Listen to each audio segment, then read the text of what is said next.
Natagpuan na nga ba ang tinutukoy sa Biblia patungkol sa isang babaeng naging bato?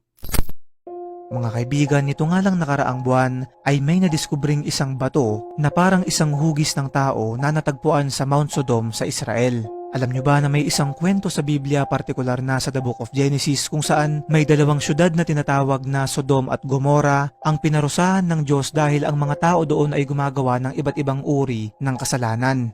Pero may isang pamilya doon ang gustong iligtas ng Diyos dahil naniniwala siya na mabuti silang tao at bukal ang kanilang kalooban.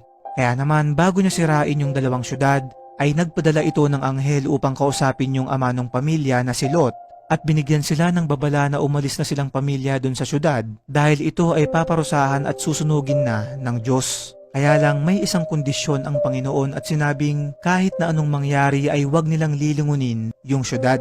Pagkaalis pa lamang nila ay agad nagbagsakan dun sa lugar ang malalaking bolang apoy at talagang maririnig ang hiyawan ng mga tao.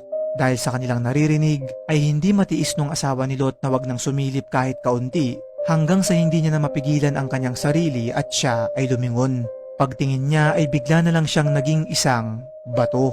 Ang bagay na to na natagpuan sa Dead Sea ng Israel ay tutugma sa mga kwentong ito sa Biblia dahil nung pinag-aralan na nila yung bato ay napag-alaman nilang ito ay binubuo ng asin gaya ng description dun sa Biblia at dun sa lugar kung saan ito nakaharap ay may mga natagpuan naman silang sulfur na madalas makita sa mga lugar na nasunog. Ang nakakapagtaka lang dito ay wala silang nakitang ebidensya na nasunog nga yung lugar.